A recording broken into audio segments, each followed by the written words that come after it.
Hi, friends. The Dark Angels are assholes.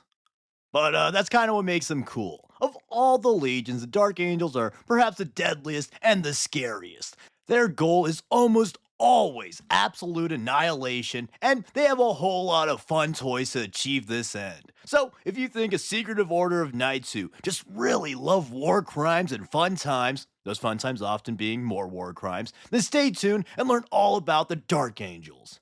But first, hi, friends. Do you, like me, buy me, buy me, buy me? Wow, wasn't that something? Plush Duck is finally complete, and he'll be released on February 8th. So if you want this adorable little guy in your clutches, then be sure to buy one on February 8th at the link in the description. Unfortunately, he'll only be available for 28 days, so if you want one, be sure to get one. But anyways, the Dark Angels are an aloof and highly insular chapter. They're the first legion, and they're one of the most, if not the most, important legions in the Great Crusade and subsequent heresy. Beyond serving as the basis for the development of the Astartes, the first legion was also the Emperor's exterminators. While Leman Russ and the Wolves were the Emperor's executioners, meant to enforce his will and embody the Emperor's wrath, Russ still had a heart and honor that made him hesitate before totally annihilating whatever he was aimed at. He'd usually still do it, but he'd feel a little bad doing so. The Lion, on the other hand, is, as I said, an asshole, so he had no such qualms. He would gladly destroy anything that opposed the Imperium, and usually in war crimific ways. While not as charismatic as Horus, as inspiring as Sanguinius, or as tactical as Gilliman, you wouldn't fault a nuclear bomb for not being able to hold a thrilling conversation. And the Lion and the Dark Angels are essentially a nuclear bomb, a big scary death ball that no one wants to get close to. But where did it all begin? The Lion was sent to the death world of Caliban as a little space baby. The planet of Caliban is partially tainted by the warp, likely due to an old one warp artifact that befell the planet long ago, and due to this, the planet's dense forests are inhabited by deadly great beasts, and it's said that the forest itself is alive and is spiteful.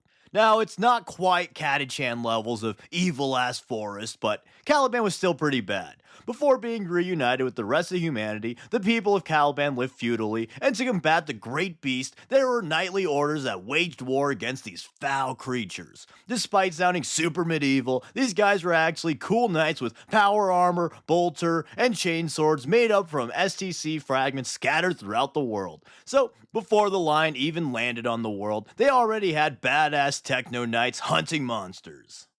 Anyways, about a decade after landing on Caliban, the Lion would be found by a party of these knights in the forest. For years, the Lion fought and survived in the dark forest alone, so he was pretty feral and monstrous himself. However, a knight named Luther convinced his pals to take in the Lion and try to civilize him rather than kill him.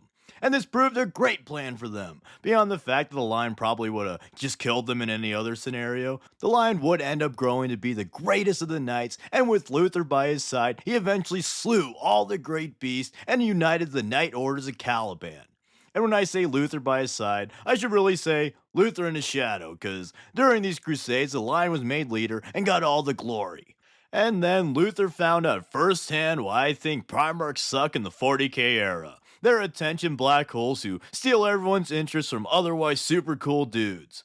As such, Luther started to resent his friend and technical son, and he had a little Primarch spite growing in him. But he would still loyally work with the Lion, and together with the Knights of Caliban, they rid the world of the beasts, and the Lion demanded the fealty of all the knightly orders. Those who did not comply would be viciously hunted down and killed. Again, it's like poetry, so if they rhyme. And eventually the Lion would reunite with his true father, the Emperor of Mankind, and would immediately pledge loyalty to his golden daddy. The Lion was then reunited with his legion, and his most elite and loyal knights would be made Astartes, or given augments to make them pseudo-Astartes if they were too old. Most notably, Luther was made a pseudo-Space Marine and would serve as the Lion's second in command. With the Lion at the helm, the First Legion would continue their work as the Emperor's exterminators. Also, Luther was one of the first to utter the name Dark Angels after he witnessed Space Marines descending from the heavens with jump packs and declared them great and terrible Dark Angels. But even before meeting their father, the Dark Angels had already garnered a sinister reputation. Their inaugural mission was exterminating the rebelling Thunder Warriors at the Palace Coup and then assisting in the full genocide of them at Mount Ararat. And from that fun little mission onwards, the Dark Angels would continue to do the dirty jobs of the Imperium, using secret tech, war crimes, and a mean scowl to vanquish the most dangerous threats. And little's changed when the Lion assumed command. They would continue to be monster hunters who combated the most dangerous threats as well as be the exterminators meant to annihilate the most hated foes of the Emperor. However, one notable change that the Lion enacted to the Legion was introducing the Hexagrammaton, based on Caliban traditions. The Hexagrammaton is one of the most interesting parts of the Dark Angels organization and was essentially 6 specialized orders called wings. The 6 wings may honestly have enough for its own video, but the basics of them are the Death Wing, First Company, and Elite Frontline Warriors. This would later become their veteran First Company with the iconic Deathwing Terminators and Deathwing Knights clad in bone-colored armor. They also get full access to the Dark Angels' exclusive arsenal. Then you've got the Raven Wing. This is a speedy attack wing, and this would become the Dark Angel's second company. These dudes are clad in Harris era black and have access to a ton of cool vehicles. Then there's the Dread Wing, which is the War Crime Wing. Or I guess extra war crime wing, since, it's a Dark Angels. Then the Fire Wing is the Assassin Wing. The Iron Wing is the Heavy Armor and Firepower Wing. And finally, the Storm Wing was the biggest, and it was basically just a normal infantry division. Of those, the former 2 are the most prominent in the current setting, the other ones just kinda dissolving into the Dark Angel companies.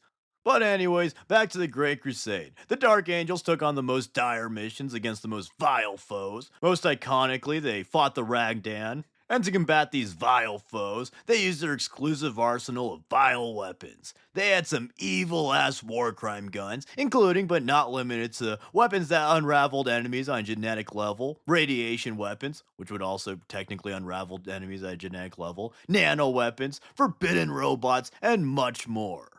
This originally meant that they had relatively low legion numbers due to the dangerous missions exacting high casualties, but they would eventually become the largest legion by the end of the heresy.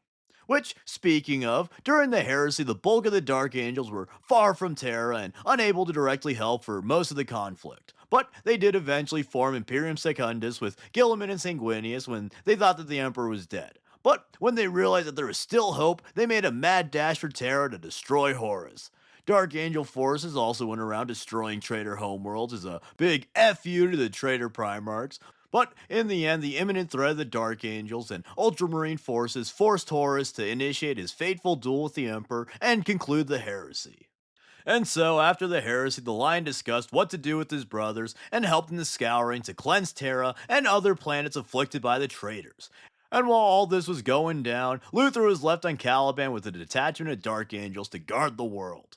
But Luther and many of the Dark Angels felt slighted being delegated to such an unceremonious task while the Lion waged glorious war to save the Imperium. So, Luther's resentment finally boiled over and he turned to chaos, secretly leading his Dark Angels to damnation. He convinced the Marines under his command that the Lion had turned traitor, and he led an attack against Lionel Johnson when he returned to Caliban. In turn, the Lion blasted Caliban with literal super nukes and lasers, and then he dueled his former bestie Luther. Luther was juiced up by the Chaos Gods and was more than a match for the Lion at this point, but he was still bested. However, the Lion couldn't bring himself to kill Luther, and in his moment of weakness, the Lion was mortally wounded by his former bestie. However, upon striking the Lion down, Luther had some post-backstabbing clarity, and he fell into madness when he realized the scope of his betrayal. The Lion was saved by the Watchers in the Dark, and Luther was imprisoned. Both would later be interred in the deep vaults of the Angel's new flagship, the Rock. Which, speaking of, I realized I just dropped a bunch of random Dark Angel vocab words, so let me quickly explain. Watchers in the Dark are weird little creatures that are native to Caliban and fought to combat the evils of the world, and they now live with the Dark Angels and help them out from time to time. And then the Rock is literally a big chunk of Caliban that was made into the Dark Angels flagship after the planet's destruction.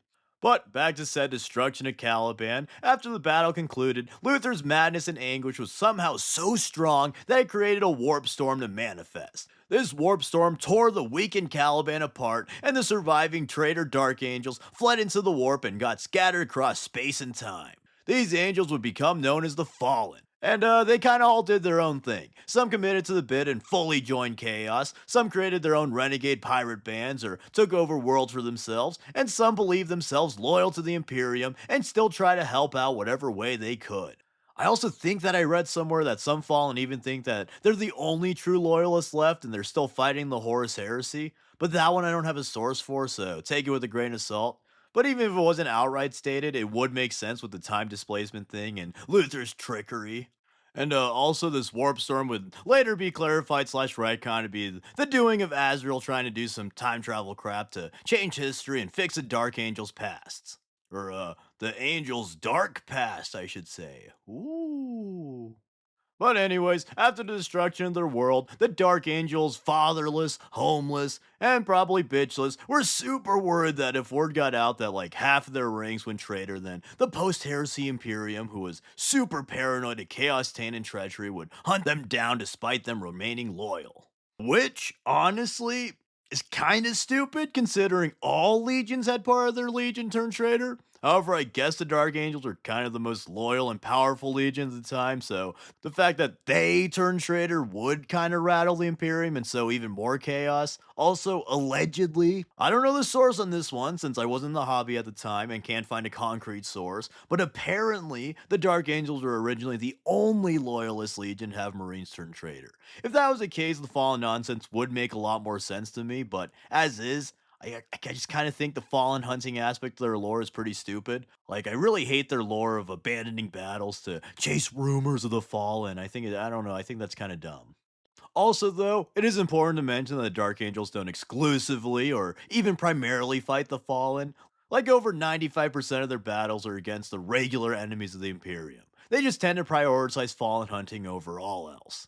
But don't get me wrong, I do like the Fallen. It's no secret, pun intended, that I like non chaos renegades, and I think it's cool how there's a bunch of Dark Angels who have differing ideologies and motives. I just don't really care for the obsessive hunt aspect of this lore. But regardless, after the destruction of Caliban, the Dark Angels just kinda made it their whole personality for 10,000 years and consider themselves the Unforgiven. Yeah, newsflash, idiot. It's kinda hard to get forgiven if no one ever knows that you did something wrong. And they've been obsessively hunting Fallen for millennia. The Dark Angels have been known to abandon entire war zones to chase rumors of the Fallen. They've destroyed Imperial facilities that have captured Fallen, even if said facilities don't know the history of them, and they have huge networks of Astartes and mortal servants who collect intel on the Fallen and relays it to their Grand Master. And then, when found, the Dark Angel interrogator chaplains brutally torture the Fallen for information on other Fallen and then force them to repent. If they comply, they're granted a, relatively, painless death, and if they don't, well, it's torture time, baby! And in the era right before the line reawoke, the Dark Angels were still relentlessly hunting the Fallen. However, at this point, very few actually knew what the Fallen were. It was such an important secret that many Dark Angels didn't even know the true nature of the Fallen. But then, the line decided to wake up and is now on a quest to gather the Fallen. But after sleeping for 10,000 years, the Lion decided to stop being such a meanie, and he isn't gathering Fallen to brutally torture and murder them. Rather, he's offering them a chance at absolution. Upon waking up, the Lion discovered a new power called the Forest Walk, in which he's able to enter a mirror dimension known as Mirror Caliban. And this somehow allows him to teleport around the galaxy as well as leads him to the scattered Fallen. Upon reuniting, the Lion offers his fallen sons two options: join him or die. Yeah, he's nicer than he used to be, but he used to be like mean 100, so he's only like at most nice 40 or something, you know. Also, most of the Fallen aren't really great dudes either, so don't feel too bad for them. But anyways, these redeemed Fallen are reintegrated with a chapter and become known as the Risen, which is kinda cheesy, yeah, but you know what, it's kinda cute. But other than that, the Lion is wandering around Imperium Nihilus as the Knight of Nihilus. And as much as I complain about Primarch's returning, he is admittedly really cool. He kicked Angron's ass, he's been killing monsters, and he hates the current Imperium even more than Gilliman. Which, speaking of, they apparently hinted at those two reuniting sometime soon. Anyways though, let's close this off with the Dark Angels fighting style. The Dark Angels are actually pretty well rounded here. You might see Space Knights and think they're a mostly melee army like the Templars or something, but they also love some good old heavy ranged firepower, especially plasma fire. Once Gilliman returned, the Dark Angels especially loved fielding Primaris Hellblasters. Since the Dark Angels have first child privileges, they get all the cool toys and gadgets. This means they have esoteric and exclusive tech like Terminator plasma cannons and Azrael's magic bullpup, as well as an abnormally high amount of Terminator suits, plasma weapons, and other relics. And these Terminator suits are put to good use in their Deathwing, where nearly all their veterans are clad in Terminator plate. The Deathwing are some of the best, if not the best, Space Marines in the entire Imperium. The Deathwing's go-to strategies are to precision deep strike at critical enemy weak points and destroy them with overwhelming force, or break through enemy lines and land raiders and destroy them with overwhelming force.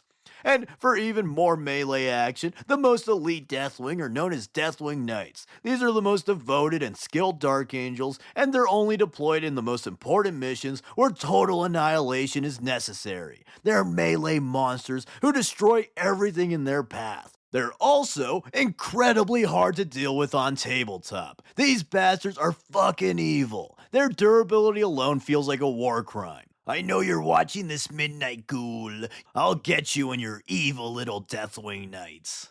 But anyways, to complement the hulking veterans of the first company, the Raven Guard's second company utilized lightning-fast assault tactics similar to the White Scars. Raven Wing strikes are meant to weaken enemies for other Dark Angel forces to finish off. They also provide valuable reconnaissance, and when needed, they can just plain kill everything as fast as possible. And finally, the rest of their companies are also incredible warriors. Their true strength of the Dark Angels is their strategic flexibility and tactical might. Their current Supreme Grand Master Azrael is one of the most brilliant commanders in the entire setting. And unlike most other chapters, they're pretty open to adapting their combat doctrines and accepting new tools like the Primaris. But with that, that's about it for the Dark Angels. And honestly, I think they look cool as hell, and on paper I feel like they tick a lot of my boxes. I love green, I love plasma, I love Terminators, but I just don't really like them. Maybe it's because they're not even the best founding angel chapter, or maybe it's because I'm a wolf simp. Which also, on a side note, the wolf-angel rivalry is a bit overblown. They don't really hate each other per se, more so they have a one-up in brotherly rivalry, which I actually quite like.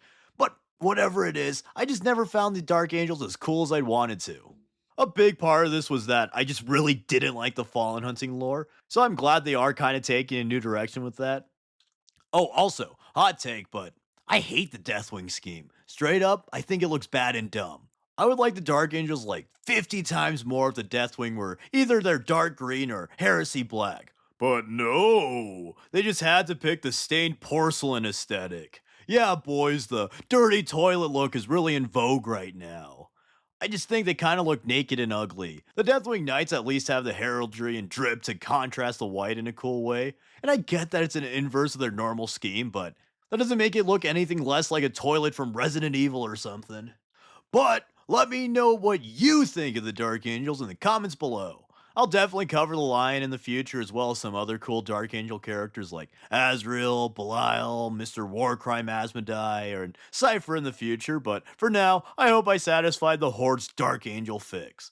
And don't forget about the plush. As of this video's release, it goes live in about a week. February 8th is the time to get your very own little version of myself. Be sure to set a reminder at the link in the description and buy it. Anyways, thank you for watching, and thank you to all my awesome patrons. You're all very epic. And as always, please like, comment, subscribe, and consider sharing to all your unforgiven buddies. Thanks. The Lion is named L. Johnson, and this is a reference to the fact that he's a dick. Haha, woohoo, yay, kindergarten toilet humor.